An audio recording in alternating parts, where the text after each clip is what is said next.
महाभारत होने के कई कारण रहे हैं और उनमें से एक बहुत मेजर रीजन, एक बहुत बड़ा कारण रहा है शकुनी। शकुनी दुर्योधन का कान भरता था, शकुनी दुर्योधन को बरगलाता था। शकुनी ही वो था जिसके पासों में जो वो मांगता था वो आता था और जिसके कारण पांडव वो बिसात हारे थे, जिसके कारण बाद में द्रौपदी का चीरहरण हुआ था। पर ये शकुनी ये सब ऐसा करता क्यों था? ये शकुनी ये सब क्यों कर रहा था? उसकी मंशा क्या थी? उसका हिडन एजेंडा क्या था? आज मैं आपको इसके बारे में बताने वाला हूँ। महाभारत का युद्ध शुरू होने के पहले बहुत कुछ ऐसी चीजें हुई हैं जो आपको और मुझे कम पता है। उनमें से ये एक प्रकरण है। तो हुआ ये था कि भीष्म पितामह धृतराष्ट्र के लिए सही वधू ढूंढ रहे थे, वाइफ ढूंढ रहे थे, और तब उनको पता चला गांधार नरेश के बारे में। कई लोगों का मानना है कि उस समय जो गांधार जो राज्य था उसी से निकला है कंधार। कंधार जो अब अफगानिस्तान में पड़ता है। तो गांधार नरेश जो थे वो कईयों के मान्यता के हिसाब से आज के अफगानिस्तान के राजा होते थे, जिनको कहा जाता था गंधर्व नरेश। तो भीष्म पितामह पहुंचे गंधर्व नरेश के पास और उनसे कहा कि आपकी बेटी गांधारी का मैं हाथ मांगता हूँ कुरुवंश के राजा के लिए, जिनका नाम है धृतराष्ट्र। धृतराष्ट्र अंधे थे। गांधार नरेश बहुत ज्यादा चाहते नहीं थे, लेकिन ये राज्य बहुत छोटा था, इनकी क्षमता नहीं थी मना करने की। गांधार नरेश चुप रह गए। गांधारी और धृतराष्ट्र की शादी हो गई। मगर शादी के बाद भीष्म पितामह को एक ऐसी बात पता चली जो सुनने के बाद, जो पता करने के बाद उनको लगा कि उनके साथ धोखा हुआ है। वो बात ये थी कि गांधारी जो थी वो मांगलिक थी और धृतराष्ट्र से शादी करने के पहले गांधारी की शादी एक बकरे से कराई गई थी और बकरे की बलि दी गई थी। ऐसा हिंदू समाज और हिंदू धर्म में माना जाता है। जिनका मंगल बहुत ज़्यादा भारी होता है उनके पति या उल्टा होगा तो पत्नी का देहांत हो सकता है। उसको टालने के लिए कभी पेड़ से, कभी नारियल से, कभी बकरे से पहली शादी करा दी जाती है और उसकी बलि दे दी जाती है ताकि वो जो विपदा है वो टल जाए। तो इन्होंने यही किया था। लेकिन जब ये बात भीष्म पितामह को पता चली तो भीष्म पितामह को लगा कि उनके साथ धोखा हुआ, उनसे ये इतनी बड़ी बात छिपाई गई। गुस्से में भीष्म पितामह ने गांधार नरेश को एक न्योता भेजा, एक आमंत्रण भेजा, एक इनविटेशन भेजा और उसमें उन्होंने कहा कि आपके कुनबे के जितने लोग हैं, आपकी फैमिली में, एक्सटेंडेड फैमिली में भी जितने लोग हैं, उन सबको लेके आप लोग हस्तिनापुर आइए हमारे पास, हम आपका अतिथि सत्कार करना चाहते हैं। मना नहीं कर सकते थे। लड़के वालों की तरफ से ऊपर से भीष्म पितामह ने बुलाया तो जाना तो पड़ेगा। सारे के सारे यहाँ आ गए। इन सबको गुस्से में भीष्म पितामह ने जेल में डाल दिया। एक सेल के अंदर इन सबको रख दिया गया। उस समय की प्रथा यह होती थी कि जिसने आपको आमंत्रित किया है वो आपको जो भोजन परोसेगा और जिस क्वांटिटी में परोसेगा आपको उसी में खाना है, आप चूज नहीं कर सकते। उस दिन से सबको एक ही जेल में भर के भीष्म पितामह उन सब के बीच में एक मुट्ठी चावल देना शुरू किया। यही दूंगा, बस इसी को खाओ और इसी में जीवित रहो। एक मुट्ठी चावल इतना कम था कि सबके पास एक एक दाना आता था।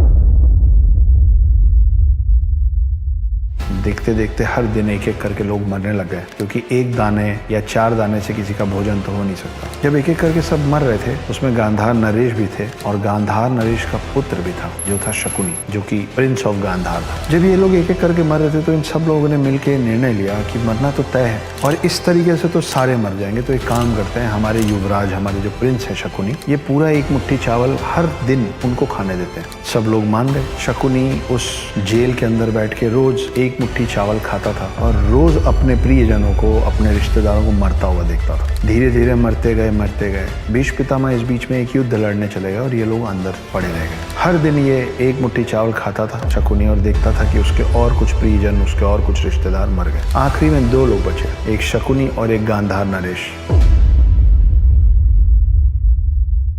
गांधार नरेश बुजुर्ग भी थे और बहुत कमजोर भी हो गए थे। तो वृद्धावस्था में एक कमजोर बूढ़ा राजा अपने बेटे को, गांधार के युवराज को अपने पास बुलाता है और कहता है कि मैं तुमको एक तोहफा देना चाहता हूँ, इधर आओ मेरे पास। शकुनी उठे, अपने पिता के पास गए। पिता बैठे हुए थे। जब शकुनी आके अपने पिता के सामने खड़े हुए तब गांधार नरेश ने पूरी बची खुची ताकत को लगा के शकुनी के घुटने पे लात मार दी और शकुनी का घुटना टूट गया। तो आप इसीलिए शकुनी को जिस तरीके से जानते हैं कि वो लंगड़ा के चलते हैं, वो इस वजह से चलता है क्योंकि उसके खुद के पिता ने उसका एक घुटना अपनी लात से तोड़ दिया था। शकुनी बिल्कुल दर्द में कराते हुए बोले कि ये क्या किया आपने? मैं तो आपका बेटा हूँ। तब उनके पिता ने कहा कि तुम इतने अय्याश हो कि तुम जब यहाँ से निकलोगे जीवित तो तुम थोड़े दिनों में भूल जाओगे कि इसके अंदर यहाँ तुम्हारे रिश्तेदार, तुम्हारे प्रियजन और तुम्हारे पिता के साथ क्या हुआ है। इसलिए मैंने तुम्हारा घुटना तोड़ दिया ताकि हर कदम पे तुमको ये याद रहे कि यहाँ जो हुआ है उसका बदला लेने की जिम्मेदारी तुम्हारी है, क्योंकि वो एक मुट्ठी चावल हम सब मिलकर तुमको इसीलिए खिला रहे थे कि जब तुम यहाँ से निकलो तो कुरु वंश से,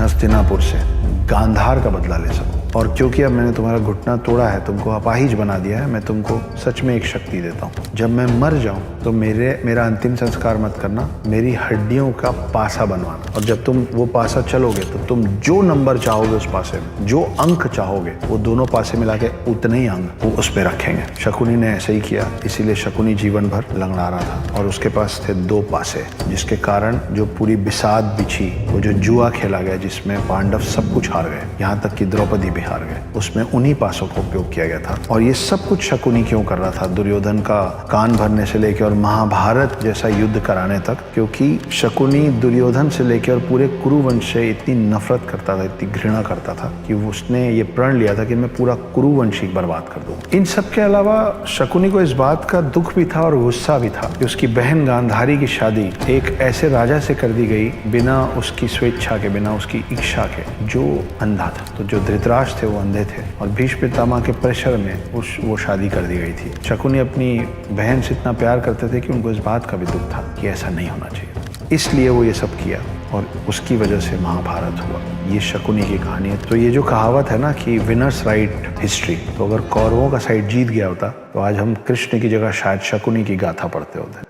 महाभारत के युद्ध के अंत में शकुनी आखिरी दिन तक जीवित था। वो इतना चतुर था कि हर बार मुकाबला करने वालों को चकमा देकर निकल जाता था। उसने भीष्म पितामह को उनके शरशैया पर गिरकर अपनी आखिरी सांस लेते देखा, गुरु द्रोणाचार्य का सिर धड़ से अलग होते देखा, कर्ण की अन्याय से मृत्यु, दुशासन के हाथ पैर उखाड़कर उसे क्रूरता से मारा जाना और कौरवों का विनाश, सब कुछ उसकी आंखों के सामने ही हुआ। लेकिन शकुनी मन ही मन में संतुष्ट था। उसने अपने पिता को दिया वचन पूरा कर लिया था। उसने कुरुवंश से बदला ले लिया था। कुरुक्षेत्र के युद्ध के 18वें दिन सहदेव ने शकुनी को युद्ध के मैदान में ललकारा। सहदेव 5 पांडवों में सबसे ज्ञानी थे। वो शकुनी के मन की बात जानते थे। वो ये भी जानते थे कि शकुनी ने ही कौरवों को पांडवों के खिलाफ भड़काकर युद्ध करवाया था और इसीलिए सहदेव ने शकुनी को समझाने की भी बहुत कोशिश की कि अब वो जंग छोड़ दे, क्योंकि शकुनी ने जो चाहा वो हासिल कर लिया था। अब उसे गांधार लौटकर वहां राज करना चाहिए। उसी पल शकुनी के मन में पछतावा हुआ। वो सहदेव से खुलकर बात करने लगा, जैसे कोई बुजुर्ग अपनी जिंदगी भर की कहानी एक छोटे बच्चे को बताता है। अपने बचपन की दुखद यादें,